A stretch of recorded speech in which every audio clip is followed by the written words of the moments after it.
Karena kenyataannya AI itu nggak merebut apapun gitu loh, AI nggak merebut apa-apa dari kita, tapi kebanyakan manusia sendiri yang menyerahkan gitu loh. Dulu setiap orang dituntut untuk bisa mikir gitu kan, kalau ada masalah di kerjaan ya dipecahin gitu kan. Kalau ada error misalnya kayak software engineer kayak saya itu kan, kalau ada error ya dicari nih root cause-nya di mana, akar masalahnya di mana gitu kan. Tapi sekarang begitu ada kesulitan dikit, udah orang langsung buka AI, langsung ngetik prompt gitu kan, dan berharap semuanya bisa beres, kira-kira seperti itu. Oke, jumpa lagi dengan saya Beken Magang, stay humble and keep the excitement to learn like a newbie intern. Oke, jadi di sini saya pengen bahas gini, kalau teman-teman mulai sering memakai AI gitu kan, saya yakin udah banyak yang ngerti lah, entah pakai ChatGPT, pakai Gemini gitu kan, macam-macam itu kan, you name it. Dan, yang pengen saya bahas itu adalah gini, AI itu makin lama semakin pintar kan, tapi manusianya semakin lama, mohon maaf, semakin malas, kira-kira seperti itu. Dan saya ngomong ini bukan sekedar teori gitu loh, tapi dari pengalaman saya juga sebagai seorang software engineer, orang yang hidupnya ya dikelilingi dengan teknologi setiap hari gitu kan. Jadi kayak gini ya, misalnya teman-teman harusnya udah merasakan ini. Sekarang kita bisa nulis, kita bisa bikin desain itu kan, bahkan kerja itu cukup dengan satu kalimat aja, tolong buatkan untuk saya bla bla bla bla bla itu kan. Semua serba cepat, serba instan. Tapi saya mulai sadar di balik kemudahan itu kan ada sesuatu yang pelan-pelan hilang gitu loh, yaitu apa? Rasa penasaran. Terus juga selain rasa penasaran ada juga ya rasa pengen mikir itu juga hilang tuh kan. Rasa pengen ngerti gimana sih caranya sesuatu itu bekerja. Dan di sini saya jadinya mulai bertanya gitu loh. Kalau misalnya manusia itu berhenti mikir, ya siapa sebenarnya yang digantikan? Manusia atau pikirannya? Itu yang jadi pertanyaannya gitu kan.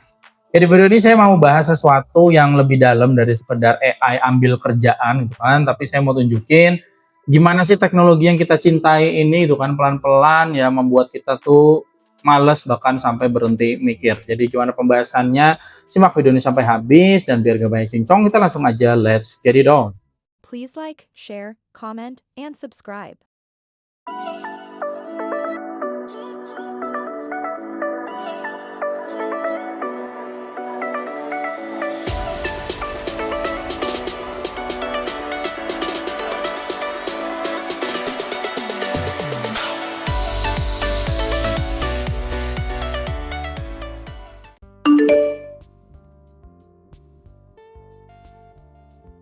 Oke, mungkin banyak yang bilang AI menggantikan manusia gitu kan. Ya sampai sekarang bisa saya bisa saya tegaskan kalau AI itu belum menggantikan manusia. Tapi manusia sendiri yang menyerahkan diri itu jadi masalah. Jadi setiap kali saya lihat berita kayak misalnya AI akan ambil pekerjaan manusia, bahkan sampai ada yang bilang oh AI bakal menggantikan software engineer kayak saya gitu kan. Ya di situ saya senyum aja gitu loh. Kenapa? Karena kenyataannya AI itu nggak merebut apapun gitu loh. AI nggak merebut apa-apa dari kita, tapi kebanyakan manusia sendiri yang menyerahkan gitu loh. Dulu setiap orang dituntut untuk bisa mikir gitu kan, kalau ada masalah di kerjaan ya dipecahin gitu kan. Kalau ada error misalnya kayak software engineer kayak saya itu kan, kalau ada error ya dicari nih root cause-nya di mana, akar masalahnya di mana itu kan. Tapi sekarang begitu ada kesulitan dikit, udah orang langsung buka AI, langsung ngetik prompt gitu kan, dan berharap semuanya bisa beres, kira-kira seperti itu. Jadi masalahnya itu bukan di AI gitu kan, masalahnya itu ya di kita sendiri yang berhenti melatih otot berpikir, kira-kira seperti itu. Padahal ya itu tadi, otak itu kan seperti otot gitu loh, yang kalau nggak dilatih ya lama-lama bisa lemah, kira-kira seperti itu. Jadi bisa saya tegaskan sekali lagi di sini AI itu belum menggantikan manusia gitu loh. Tapi manusia sendiri yang ya berhenti berpikir karena percaya mesin itu bisa berpikir lebih baik, padahal AI sendiri dibuat sama manusia, itu jadi masalah. Dan hal itu tuh jauh lebih menakutkan gitu loh daripada sekedar kehilangan pekerjaan gara-gara AI.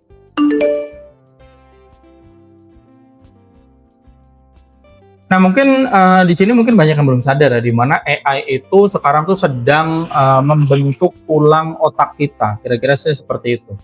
Jadi kalau misalnya teman-teman tuh mikir AI itu cuma alat bantu, saya bisa bilang di sini teman-teman salah besar gitu. Karena AI itu lebih ke pelatih kebiasaan lah, gambarannya seperti itu.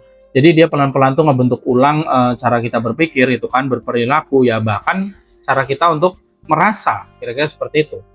Jadi coba bayangin, sekarang tuh hampir semuanya, apa ya, semua hal tuh udah bisa dilakukan tanpa berpikir panjang ya. Misalnya butuh caption, AI. Terus mau ide bisnis, AI.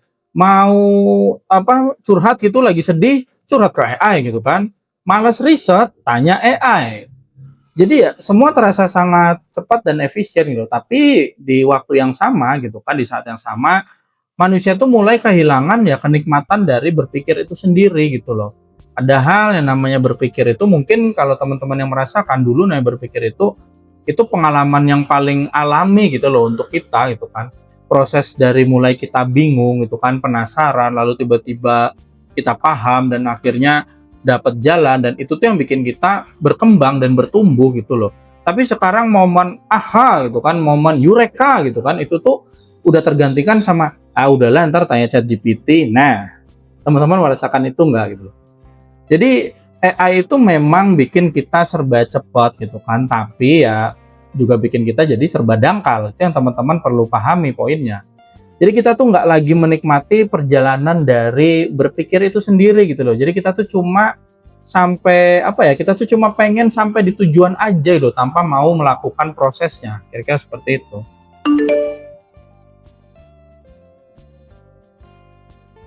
Nah, yang pengen saya katakan lagi adalah AI itu sebenarnya dia tuh nggak menggantikan hasil gitu loh. AI itu menggantikan prosesnya, kira-kira seperti itu. Dan saya sebagai seorang software engineer gitu kan, yang tentunya juga berkutat dengan teknologi setiap harinya itu kan, saya nggak sorry belibet ya, saya nggak anti AI gitu loh. Saya juga pakai. Jadi saya pakai AI itu tiap hari, mulai dari bantu saya nulis code biar saya nggak kepanjangan ngetik gitu kan, terus juga saya pakai AI buat bantu analisis data, sama juga saya pakai AI ya supaya kerjaan saya itu lebih cepat dan lebih efisien lah. Jadi saya cukup mikirin prosesnya seperti apa, logikanya seperti apa, sisanya tinggal saya prompting, jadi nanti AI yang menghasilkan apa yang jadi pemikiran saya itu tadi. Cuma itu tadi masih ada nih proses mikir saya gitu. Tapi yang akhirnya saya sadarin, kalau semua diserahkan ke AI gitu kan, ya bahkan saya sendiri bisa kehilangan kemampuan dasar manusia gitu. Jadi kemampuan untuk memahami, terutama tadi ketika saya minta bantuan AI buat analisis data gitu loh.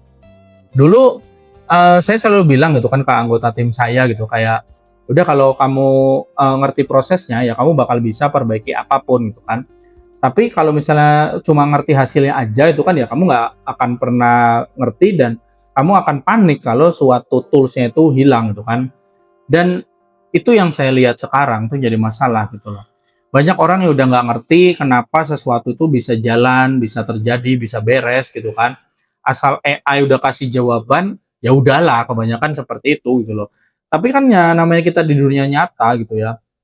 Ketika misalnya kayak saya nih seorang software engineer itu kan, ketika yang namanya sistem gagal gitu kan, ataupun misalnya di posisi-posisi yang lain gitu, ketika kita harus membuat suatu keputusan yang cepat gitu kan, yang dibutuhkan itu bukan sekedar prompt untuk AI aja loh, tapi yang pemahaman tentunya. Harusnya teman-teman sadari ini juga kan.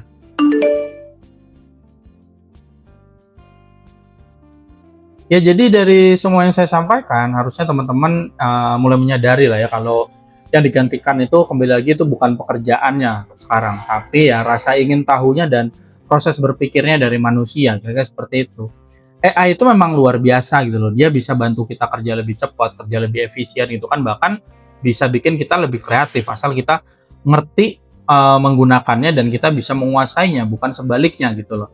Tapi tentunya jangan lupa juga AI itu belajar dan ditrain sama manusia, itu poinnya. Jadi kalau manusianya sendiri itu berhenti berpikir, ya AI-nya juga bakal berhenti berkembang. Dan nyatanya di perusahaan-perusahaan pengembang AI, engineer-engineernya itu tidak berhenti mikir gitu, tidak berhenti berkembang. Jadi jangan sampai teman-teman yang sekedar jadi pengguna itu ya terhenti proses berpikirnya gara-gara si AI ini. Jadi gini, kembali lagi yang digantikan AI itu bukan pekerjaannya ya, tapi ya rasa ingin tahunya, kenikmatan berpikirnya gitu kan ya, bahkan kemampuan berpikir itu sendiri nantinya gitu loh.